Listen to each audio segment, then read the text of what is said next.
Hey everybody, Shwayze here, and in today's video we are going to be discussing over 25 cool and interesting features specific to this 2022 Kia Carnival.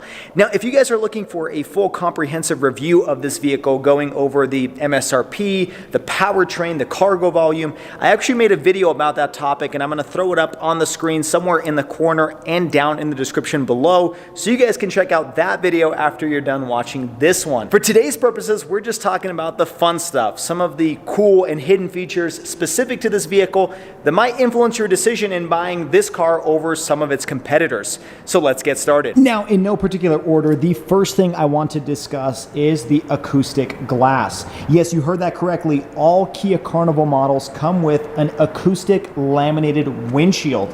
Now, that may make it a little bit more difficult to replace if you get a crack from a rock chip or something like that, but regardless, you do have that as a standard option, making the interior a little bit quieter than some of its competitors. Now, if you happen to have this particular trim level, which is the SX, or the one above this, which is the SX Prestige, you actually get passenger and driver side acoustic glass as well. So that just makes the interior quality even quieter as compared to the base Carnival model. All right, now the next feature I want to discuss is inside of the cabin, more specifically on the 12.3-inch touchscreen.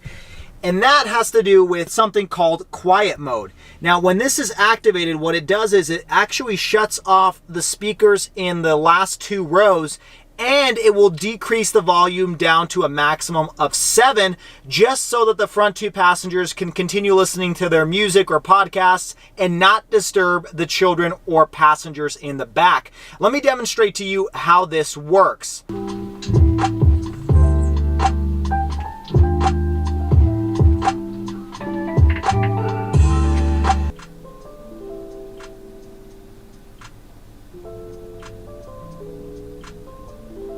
All right, now the next two features also have to do with the 12.3-inch touchscreen. There's actually quite a lot of features integrated into that display, but this one specifically is the passenger camera and the passenger talk feature. So by clicking passenger view, you automatically open up both features. And what that does is it shows you your rear passengers and what they are doing in real time.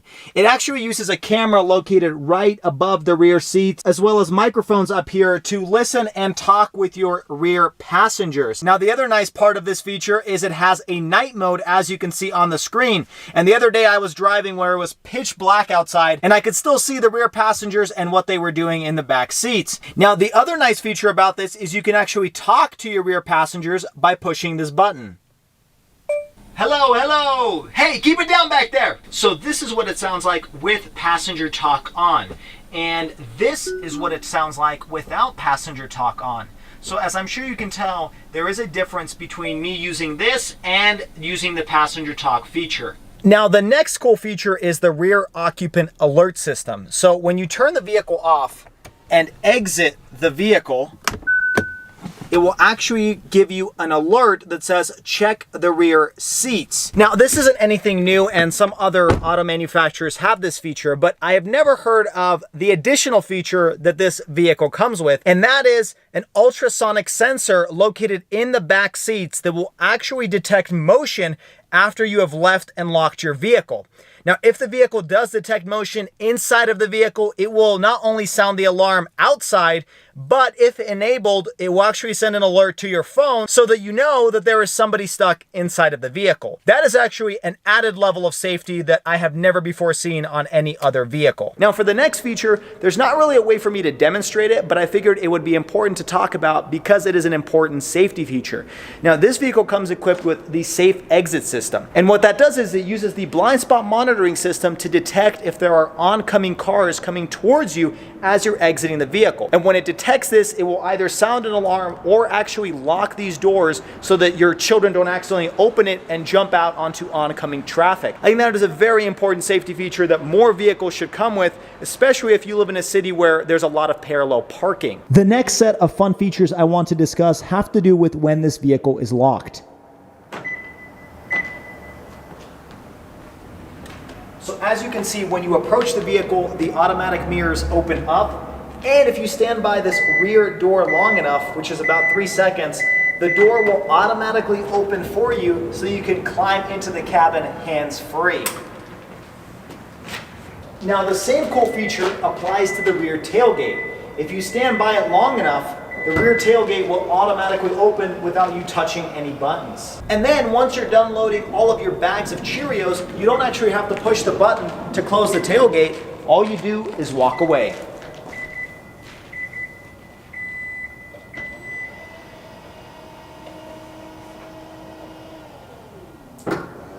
Now the next feature I want to discuss is in regards to the rear passenger side.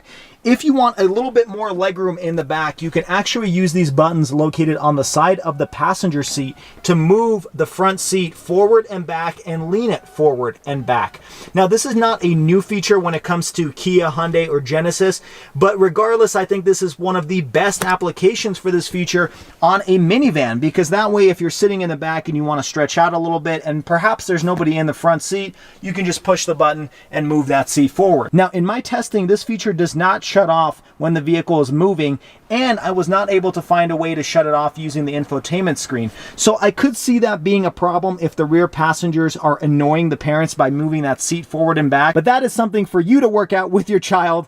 And regardless, it is a nice option to add a little bit more legroom in the back. The next interesting feature has to do with the number of cup holders inside of this vehicle. Let me show you how many I located. There's one somewhat angled one for like a water bottle on the driver and passenger side. That's 2. 2 more in the middle of the center console. That's 3. That's 4. There's another one on the door of the rear seats for both the passenger and driver side. That's 5 and 6. 2 more behind the center armrest. That's 7. That's 8. 2 more located on the back of the middle seat. That's 9. That's 10. And climbing into the third row, there's actually 2 more for the passenger side. That's 11. That's 12. And then there's 1 more on the driver's side of the third row. That's 13. So yes, to my counting, there are 13 cup holders for 8 seats inside of the Kia Carnival, but I'm sure I may have missed 1 or 2 somewhere. Now for the next feature, let's count how many USB ports are inside this vehicle. Staying in the third row, there's 1 back here, another one on the passenger side, another one behind the entertainment display on the rear passengers. There's 1, and there's another one on the other side. That's 2. Another one on each one of the driver and passenger seats. That's 5. That's 6. And another 3 located in front of the gear selector in this storage cubby. So if I kept count correctly, that is 9 USB ports, and I'm pretty sure I probably missed 1 or 2. Now, I do think that some of these USB ports are for data transfer and not for charging purposes,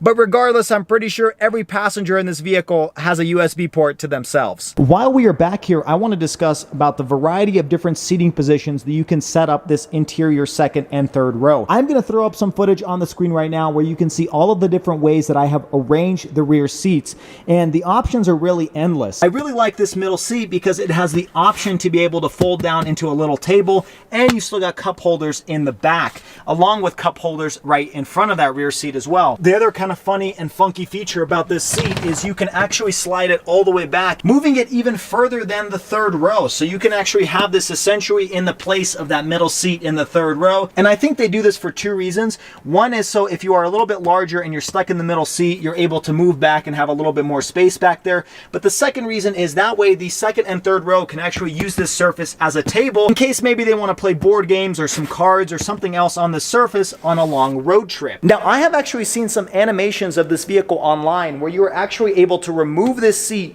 and flip it around and swap it with the passenger side and vice versa. And that way you have all seats kind of facing each other in the middle, using this middle seat as a table for games or Cheerios or whatever have you. But I was not able to actually replicate this in my testing. These seats are pretty easy to remove, although they are quite heavy at 67 pounds. But I was not able to swap it and lock it onto this rail system located at the bottom. I was able to just place it on the rails, but it wouldn't lock into place. So I'm not sure if that feature is specific to international markets, or perhaps it's just user error and me being an idiot not being able to lock these into their place. But I was able to lock them into their original position pretty easily. So I don't think it's just me. Perhaps this vehicle just isn't equipped with that type of feature, or maybe that was an initial prototype that they never put into the production vehicle. Now, for the next couple features, I want to want to talk about the design. Now, if you saw my car review, you'll know that I discuss how this vehicle looks entirely different from all the other minivans because this is probably the least looking minivan. And that's why Kia calls it the MPV, or the multi-purpose vehicle. But I think they accomplish this by doing a few different things when it comes to the design that I want to point out in today's video. In no particular order, one of the first things I wanted to discuss is some of these smooth lines that run all the way from the front to the rear of the vehicle, all the way to the rear tail light. This adds to the length of the vehicle, making it look a little bit longer, a little bit more straighter than other minivans, which typically have this dustbuster look to it, where they go all the way from the top down to the bottom, almost like a straight line. In this one, you can clearly differentiate the hood, the A-pillar, the roof. They're all separate pieces, and that is partially aided by this line that runs all across the body and the boxier shape of this vehicle as compared to other minivans. One thing I want to point out is a lot of minivans have this 45-degree angle headlight going down towards the front bumper. This vehicle is more of a linear shape. It's as if the taillights are actually parallel to the ground, giving it more of a broader, taller stance near the front as compared to a lot of other competitors. The crossover-like styling is also aided by these 19-inch gloss black wheels, giving it a more aggressive and larger stance as compared to some of its competition. The next thing I want to discuss is this piano black A-pillar. Now, on all of the other competition, the A-pillar is actually the exact same body color paint as the rest of the vehicle, whereas here it is painted black. And I think they did this because that way the windshield looks like it wraps around to the front two windows and the rear windows, giving it a more sportier, hunched down appearance than it actually is, and contrary to some of the other vehicles in this market. Moving backward, this vehicle also has roof rails similar to a lot of other crossovers in the industry. The next, and probably a more controversial part, is this C-pillar located in the back. Now, I personally love how this C-pillar looks. I like that brushed aluminum chrome color. It really shines nice in the light and gives it a more luxurious premium look to it. But some people do not love how it looks, but I do, and it wraps around all the way to the rear, almost to the rear tail lights. I think this definitely gives it more of a crossover-like styling than a minivan because no other minivan has this type of C-pillar. Moving towards the back, I think they accomplished the crossover styling because this rear window is actually smaller than the front two. As you can see, it actually goes down and shrinks a little bit,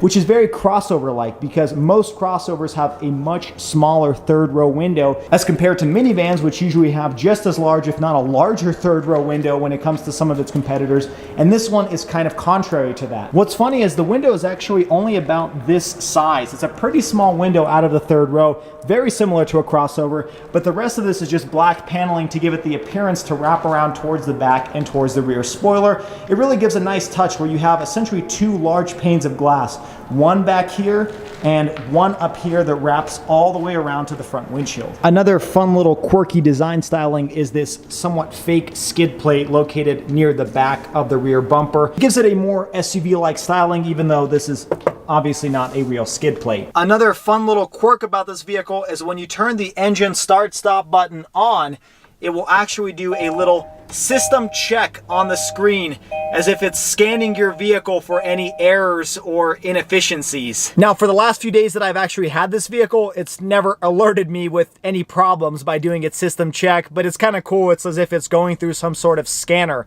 on the center display. The other fun little quirk about this car is after driving it for a little while, once you put it in park and turn it off, the vehicle will alert you with this nice little chime as if to say, "Thank you for driving the Kia Carnival today." It will also do the same when you haven't driven it for a while and you step inside the cabin to turn the vehicle on. It will welcome you with this nice chime as if to say, "Thank you for driving the Kia Carnival." Now, speaking of the instrument cluster, every single trim level except the SX Prestige, which is the highest trim level of this vehicle, they all come with this somewhat small instrument cluster display. Now, I kind of wish that Kia made this screen a little bit larger, maybe stretching it down all the way to the bottom or the top and integrating some of these lights up top into the display itself. But either way, it is nice to have a screen here with a few different options like your compass, your tire display, you've got your adaptive cruise control attention level, along with what vehicles are in front of you, and then you've got your miles per hour and your trip information. So not too much information on the screen, but it is pretty nice looking overall. I do like that you can actually go through all of the different themes. So you've got 3 different themes for this center display. You've got this first one, which has this Tron-like look to it.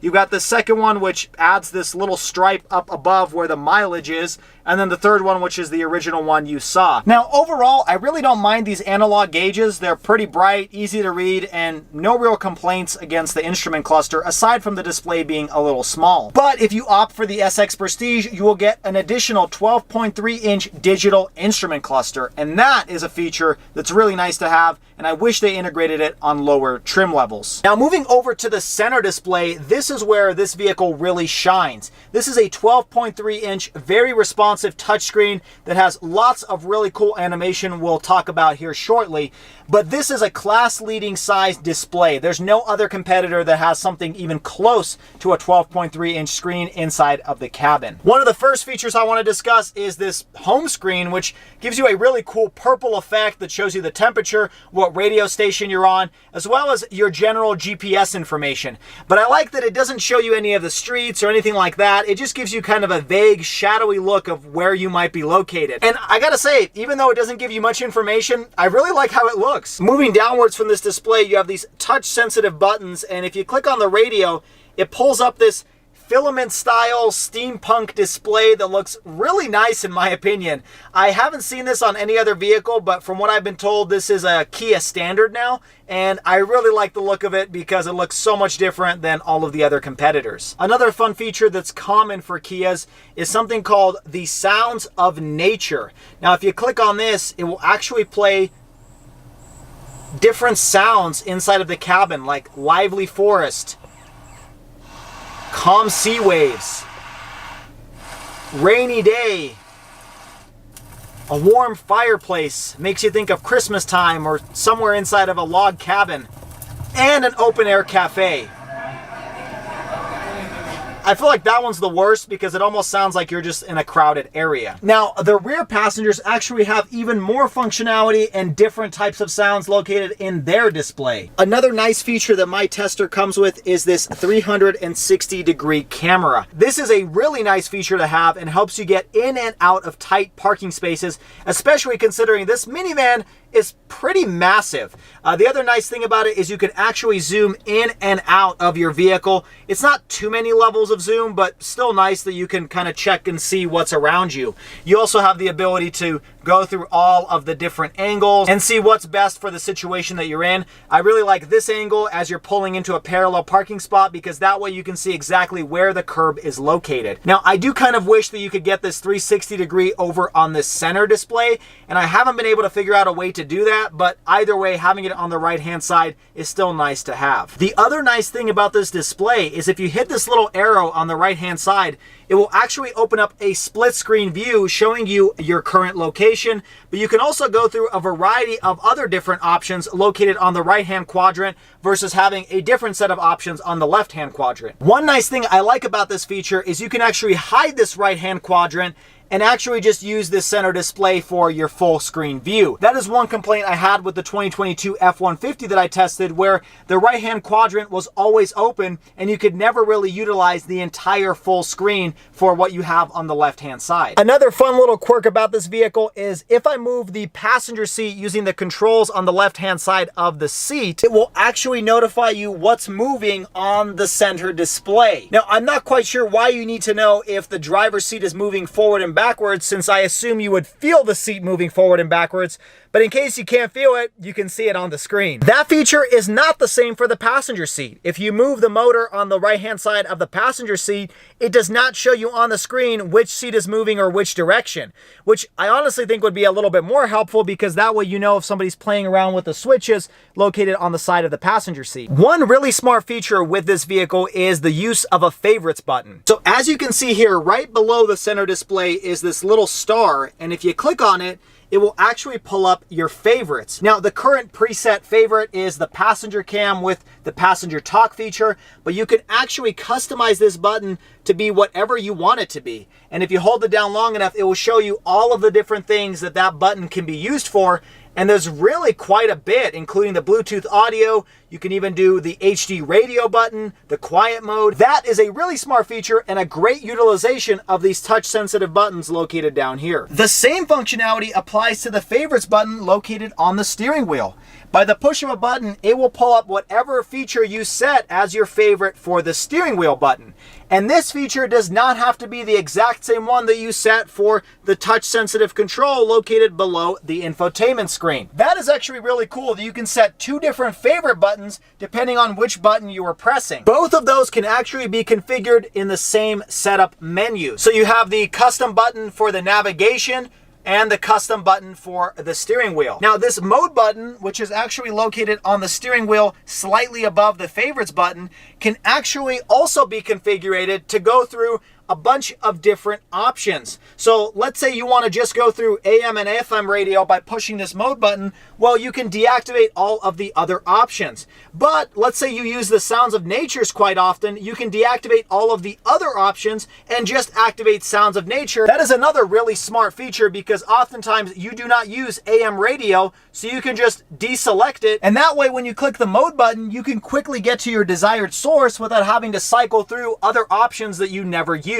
Seriously, who still uses AM radio? The next fun feature I want to discuss is the smart use of safety tech, specifically the use of the front sensors. So let's say you're standing at a stoplight and maybe you get distracted with the giant 12.3-inch display, or perhaps you're guilty enough to look at your phone because you're standing at a stoplight, and let's say you forgot about the vehicle in front of you. Well, as the vehicle in front starts pulling away, this vehicle will actually remind you on the center instrument cluster that the vehicle in front is pulling away. It's time to stop whatever you're doing and start focusing on the road.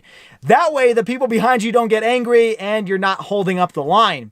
That is a cool use of safety tech that's probably not going to save your life, but makes your life a little bit easier and gives other people less reason to honk at you. Now, this vehicle comes equipped with lots of different safety features. Most of them are actually standard.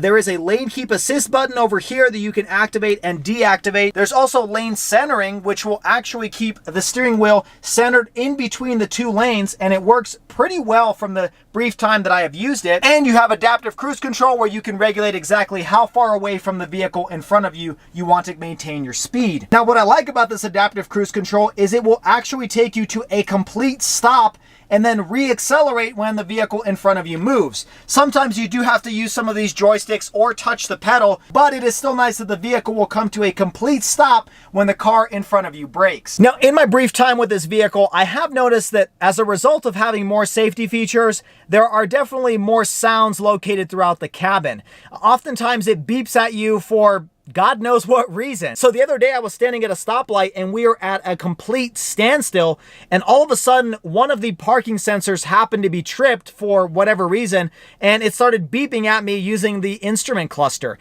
Now, it was actually beeping that the passenger side was coming close to some sort of object, even though the passenger side was at a standstill. In fact, it was the driver's side that there were still cars passing by, but none of those sensors seemed to be tripped. It was the opposite side. Later on, I was actually merging onto the freeway, and even though this vehicle does come with blind spot monitoring, which is a very nice feature to have, and I recommend it on any vehicle or any new purchase that you make, but it assumed that I was actually merging into my blind spot and it set off an audible alert, which only distracted me from focusing on the road and the lane that I was merging into as a result of the lanes all merging together into one. So I think with more safety features comes more sounds and more getting used to the specific vehicle that you're in. Every vehicle has a different way of communicating whether you've broken a safety system or are doing something wrong, and it just takes getting used to in this particular car. Now, this vehicle actually comes with a blind spot avoidance system where if you are merging into the blind spot and it feels you're going to hit that vehicle, it will actually steer the car out of the way. Now, you can turn this feature off using the center display, and I'm honestly glad I did have it off the day the sensor went off because I had to merge into the left lane, and if I hadn't merged, I would probably have crashed into the barrier located on the right-hand side. But I will be the first to say it's better to have more safety features than less because you never know when you're going to need them, and in an emergency situation, situation, more safety features are always better. Now, next up, I want to discuss a small but very useful feature that comes with this vehicle. First of all, you do have wireless charging, but most vehicles nowadays have that. This car also comes with a little slot in between the cup holders where you can actually place your phone or a wallet and not just have it fumbling around inside of the cup holder. This feature actually extends further backwards to the rear seats where the rear cup holders have the same exact functionality. I've seen this on a few other cars, but I feel like more vehicles should have this type of feature because that way you're not taking up space using the cup holder as a phone holder. Now this feature continues even further backward for the third row passengers where you have 2 slots for 2 phones or 2 wallets and even some more compartments on the side where you can use that exact same functionality. Now this SX trim level also comes with heated and ventilated seats. Now that is not a unique feature and some other minivans offer this on the front row, but if you option for the SX Prestige model, you actually get recliner seats in the back with heated and ventilated option. Now to my understanding, that is a class-leading first ever feature for rear seat passengers in a minivan to have heated and ventilated options and a recliner with an Ottoman style footrest that unfortunately my trim level does not have. Now another pretty cool feature that I like about this vehicle is this voice memo button. So it's really what it sounds like. You can record your voice, talk through it, and then hit the stop button, and it will actually save the GPS navigation location as the name of the voice memo. Now, I personally really like this feature because as an automotive YouTuber, I sometimes come up with video ideas while I'm driving down the road. So rather than pull out my phone and try to text myself a note or something like that to save for future reference, I can quickly press the record button and then save it. And once I get home and I'm not distracted driving down the road, I can write it into my phone or just keep it in the vehicle and save it for future reference. Another quirky feature of this display is we all have heard of the turn signal where if you push it slightly, it will blink 3 times as per federal regulations. Well, you can actually adjust that using the settings in this display to first off turn it off, which pretty much makes sense. That's pretty easy to do. There's 3 flashes, but you can go above and beyond and have 5 flashes. Or if that's not enough, you can go for a full 7 flashes for your turn signal indicator. That way, if a police officer pulls you over and says, well, you didn't indicate when changing lanes, you can show them this setting and say, hey, look, I actually have it set on 7 different flashes. So I definitely went above and beyond when I was indicating changing lanes in my Kia Carnival. Another cool feature within the climate control settings is this automatic ventilation button. What this does is you can actually schedule a ventilation at a specific time of day, even if this vehicle is off. And the point of this is to switch off the ventilation system and use the fresh air mode automatically after an extended use of recirculated air. So it will actually pump in fresh air into the cabin even when this vehicle is turned off, so that next time you climb inside of the vehicle, you have fresh air inside of the cabin. That is a pretty cool feature I have never seen in other vehicles. Now, another kind of odd feature about this vehicle has to do with the keyless entry system. Now, most of us are used to the keyless entry system where you have the key in your pocket and you can walk up to the door and open it by simply touching a sensor located behind the door handle. Well, this vehicle is a little bit different. There is actually no sensor located behind the door handle. I can pull on it and the door will not unlock. The way to unlock this vehicle is by actually pushing this button over here, and then the vehicle will unlock and you can actually enter the cabin. The way to lock it is by just repeating the steps and clicking the button to lock it. Now, the only nice thing about this is you can actually double check that the vehicle is locked after locking the vehicle, which is not something you can do with typical keyless entry systems, because as soon as you double check, it will unlock the vehicle. That is a nice feature, but you kind of have to relearn that you have to click this button just to unlock the vehicle. And if you're one of those people like me that like to double check and triple check that a vehicle is locked, well, you'll just go through the steps of locking and unlocking it. But either way, if you purchase this vehicle, that is something that you'll need to learn, that to open and unlock this vehicle, you have to push that button. All right, well, there you have it, everybody. That was over 25 cool and interesting features of the Kia Carnival. Overall, I have really enjoyed my time with this vehicle. And if you want the least looking minivan, but still have the minivan capabilities, then this is the vehicle to go for. I have had several people come up to me in shock that this is a minivan, and the only real indicator is the fact that they have this rear sliding door, which doesn't really come on any other crossover. But I hope you guys enjoyed today's video. Huge thank you to Kia for giving me the chance to review this vehicle. And if you're interested in other Kia Carnival content, well, there's going to be more coming. So make sure you hit that subscribe button, like this video, and check out my full review of the Kia Carnival that's down in the description below. Also find me on all of the different social media. I will put the links down below. And as always, ladies and gentlemen, stay schwazy, stay healthy, and have a wonderful day.